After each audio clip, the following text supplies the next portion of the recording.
have given me HIV, Philip. How could you? Chetachi sat in the corner of the room, her hands trembling as she wiped her tears. Her voice cracked as she spoke. My husband was already cheating right before he proposed. Nedima, her childhood friend, looked at her with a mixture of sympathy and surprise. I should be worried that out of everyone you know, you chose me to share that information with. But for you to actually come to me, you must really need someone to talk to. May I ask why you accepted to marry him knowing all of this beforehand? Chetachi lowered her head in shame. I was just being materialistic. The older I get, the more I realize I didn't set the right expectations for myself. I wasn't the only one who knew about his promiscuous character. Everyone warned me, but I refused to listen. I was in such a hurry to settle down with a high-earning man that I ignored all the red flags even when they were right in front of me. She paused, her voice cracking further, yet with a heavy heart, let out a loud cry before she continued narrating her story. It is actually funny how back then, I felt so lucky that out of all the girls he was sleeping around with, he chose me. I thought once we were married, he would stop cheating. But I was wrong. Felix never stopped. Tears streamed down her face as she recalled the events of the past week. It all started with flu-like symptoms, fatigue, joint aches, and occasional vomiting. When the symptoms worsened, she went to the doctor, thinking it was just a viral infection. But the diagnosis was far worse than she had imagined. The doctor, with a solemn look, said, "The tests are conclusive. You have HIV and hepatitis B. I would advise you to start treatment immediately to manage the virus and prevent further complications." Chetachi was shocked. How is that possible, doctor? There must be a mistake somewhere. I am afraid the results are accurate, madam, the doctor replied gently. You need to act fast to maintain your immune system and prevent things from getting worse. Her world shattered in that moment. All the warnings she had ignored came rushing back to haunt her. She had no one else to turn to but Nedima, the one person who had always told her the truth, even when she didn't want to hear it. But the worst was yet to come. Driven by anger and depression, Chetachi confronted Felix that same evening. You have given me HIV, Felix. How could you? She screamed at him, tears in her eyes.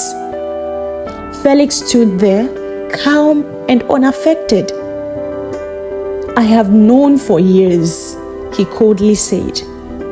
I didn't tell you because I knew you wouldn't marry me if you found out. Chetachi's heart sank. She couldn't believe the cruelty she was hearing. Goodness! How can he be that cruel? Nedima asked in disbelief when Chetachi recounted the confrontation. Oh my goodness. I am truly sorry you had to go through all that, Cheta. But what are you going to do right now? She asked softly. I am getting a divorce, Chetachi replied firmly. A divorce? Well, at this point, I don't even know what's right for you to do anymore. But I'm sure we'll figure something out, Nedima said, pulling her friend into a warm embrace. She rubbed Chetachi's back, trying to offer comfort. Everything will be all right, I promise. Lessons learned and final words of advice. Chetachi's story is a painful reminder of the dangers of ignoring red flags. She saw the signs of unfaithfulness but chose to stay. In the end, her decision came with heartbreaking consequences. Here are some key lessons to take away. So number one lesson is, do not be blinded by materialism. You are not to be materialistic, because if you are, you might end up making the wrong decision. Proverbs 11:28 says, "Those who trust in their riches will fall, but the righteous will thrive like a green leaf." Chetachi's rush to marry a high-earning man blinded her to his true character.